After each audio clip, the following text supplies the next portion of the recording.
What's up mga ka-onse? Magandang tanghali sa inyo mga ka-onse.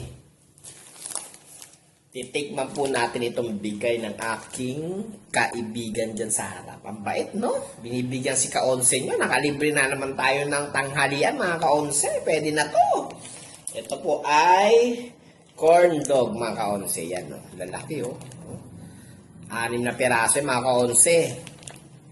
Yan. Yan. Pwede daw lutuin to saan ba to? Sa oven toaster. Doon natin lulutuin kasi hindi ako nagluto dito. Wala akong lutuan. Hindi kasya kasi may stick pala to. Mga ka-onse. Iihaw ko sana kaso lang matagal pa yun. Magpapaano ka pa ng uling.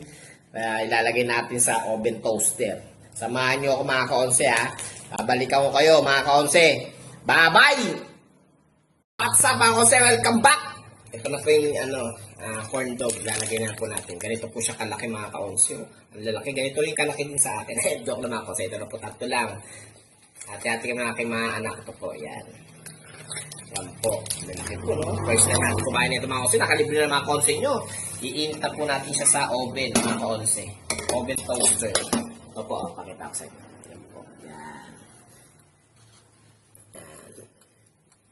Babalik ako yung mga ka-onse ha. Bye-bye. Pagluto na, bye-bye. Mga ka-onse, ito na po yung corn dog. Luto na sa oven toaster. Tikman po natin.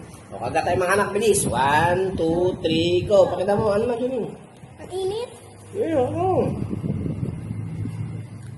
Ang sarap. Sarap ba? Okay. Masarap mga ka-onse. Approve. Bye-bye. Nandito na yan. Kakain mo na kami. Bye-bye. Sabay mga kaunti.